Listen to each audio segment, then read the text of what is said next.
Donc sur le site d'Idea Overlord, il y a plein de photos vraiment et de vidéos sur en fait toute la bataille de Normandie en particulier.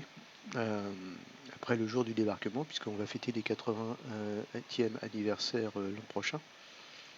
Et donc voilà, j'ai scanné pas mal de photos de ce site-là, et quand je suis tombé sur cette photo, je suis tombé complètement amoureux. Donc vous pouvez voir qu'il y a un petit M1 lift bomber, lift bombe là, etc. quoi. Et je vais essayer de voir si jamais je peux faire un diorama qui représente ça. Alors en fait, qu'est-ce qu'il y a là-dedans? Bah, il y a évidemment un avion, sans doute d'un monsieur qui s'appelle Bender, puisque des Peggy Darlene, il y en a pas mal. Malheureusement, celui-là, il n'est pas disponible sous forme de décal et tout ça. Donc on va essayer de voir un petit peu comment est-ce qu'on fait pour obtenir un décal qui ressemble à ça, et on va essayer de le construire nous-mêmes. Donc qu'est-ce que j'ai fait par rapport à ça? Eh ben, d'abord j'ai isolé la partie de l'image qui m'intéresse, ce qui me donne raté, ce qui me donne, ce qui me donne ça, que j'ai chargé sous Inkscape. Donc Inkscape, c'est un logiciel de dessin vectoriel qui va en gros me permettre, on va dire, de vectoriser cette image-là, ce qui me permettra de récupérer la perspective, de le réorienter et aussi de l'imprimer en décal tout en jouant sur les tailles pour être sûr que je corresponde à quelque chose d'intéressant. Alors comment est-ce que ça marche? Bon, en fait, dans Inkscape, il y a un truc assez génial. D'une part, il y a des codes de couleurs ici, etc. Et puis, il y a un truc assez génial qui s'appelle la courbe de Bézier. Alors, on peut essayer de vectoriser ce genre d'image. Malheureusement, l'expérience montre que c'est toujours le bordel et que ça marche jamais, quoi. Enfin, pas en tout cas avec la précision que moi je voudrais. Donc, comment est-ce qu'on va faire? Eh ben, on va d'abord essayer de tracer le contour de l'image lui-même. Vous voyez que là, il y a une palette de couleurs en fait qui me correspond bien parce que je pense que tout ça c'est un petit peu marron. Donc il doit y avoir du marron foncé, du marron très clair, peut-être un petit truc qui tourne vers le jaune là, et du marron un petit peu plus foncé par là, etc. quoi. Et donc, encore une fois, on va essayer de voir si jamais on peut obtenir ce genre de choses. Alors, pour utiliser la courbe de Bézier, il y a plusieurs façons de faire.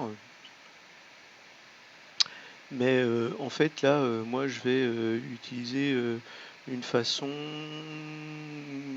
qui me semble être le bon compromis entre, on va dire, la rapidité et la précision. Donc, je vais prendre une courbe de Bézier ici. Là, d'abord, je vais faire un petit contour, on va dire, global. Alors, évidemment, hein, ça va être dur de dire si jamais on est à peu près bien. Voilà, il y aura forcément un petit peu de, on va dire, oups, quelquefois j'ai maintenant l'habitude de zoomer. En fait, ce que je fais, c'est que là, je regarde à chaque changement de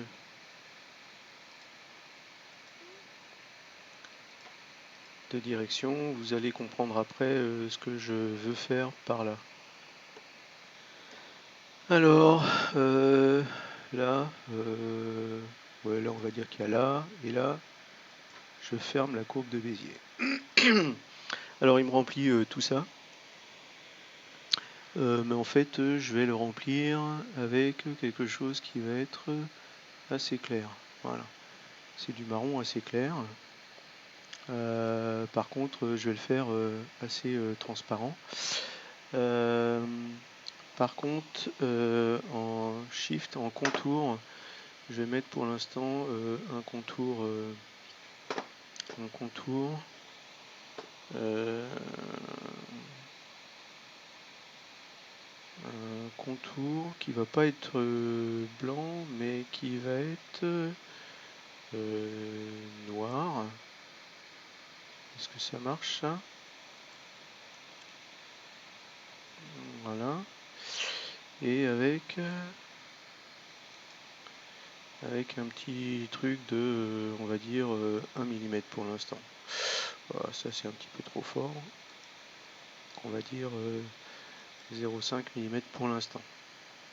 Voilà, donc ça c'est ma forme globale. Ne vous inquiétez pas, on va obtenir quelque chose. Ensuite, je me mets sur l'édition de nœuds, quoi. En fait, vous allez voir que c'est assez magique parce que, mine de rien, on est capable de transformer tous mes petits segments de droite en...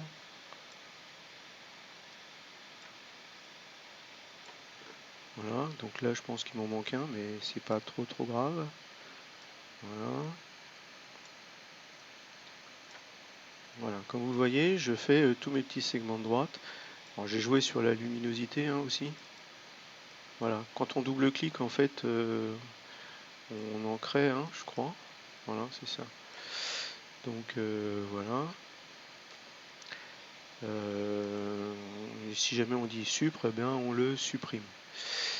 Voilà, donc tout ceci est de bonne aloi. Voilà, comme vous le voyez, ça marche bien. Ensuite, si jamais on veut le rendre smooth, on peut tout à fait le faire aussi. Donc voilà, donc ça en fait, ça me permet de rendre un petit peu tout ça. Bon, alors là, par là, on va un petit peu dans l'inconnu. Hein, je dois avouer que là, c'est pas sûr que ce soit exactement ça. C'est assez difficile de se faire une idée par rapport à ça, mais bon, vous voyez quand même que on obtient quelque chose d'assez cohérent. Alors, quel a été l'intérêt pour moi de faire ce contour? En fait, c'est d'avoir un fond marron un petit peu transparent, hein, on va dire. Donc voilà, quand je clique sur le fond, sur le contour, etc. Et puis c'est un petit peu tout, quoi. C'est le seul intérêt pour moi d'avoir ce genre de choses. Donc voilà. Ensuite, maintenant qu'on a ça, en fait, on va retracer des courbes de Bézier. Donc je vais retourner sur l'outil Bézier là. Et là maintenant, je vais faire un petit peu, on va dire,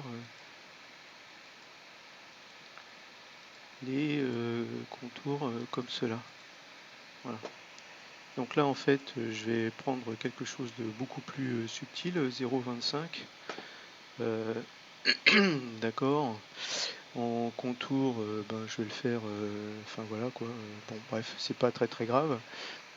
Voilà. Là maintenant en fait, je me mets en mode d'édition de nœuds. Et donc là maintenant je vais continuer à faire effectivement. Là, je suis habitué maintenant avec la souris voilà. Et ça, ça et ça, je vais dire que c'est des nœuds. Ça marche ça? Ouais.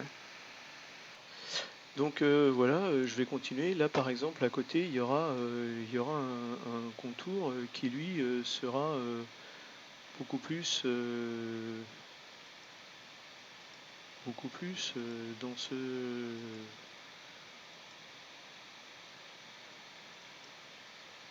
ce style-là. C'est-à-dire que lui en fait, si jamais je me mets en mode d'édition de nœuds là, voilà. Vous voyez que lui, en fait, là je vais mettre un nœud smooth, voilà, que lui il va venir comme ça, voilà, et que lui en fait, au contraire, il sera beaucoup plus clair, donc ce sera quelque chose comme ça, voilà, voilà. Donc lui, ce sera quelque chose comme ça. Je sais pas pourquoi il m'a pas pris la transparence. Donc ben voilà, je vais continuer à faire ce genre de choses et je reviendrai vous voir quand j'aurai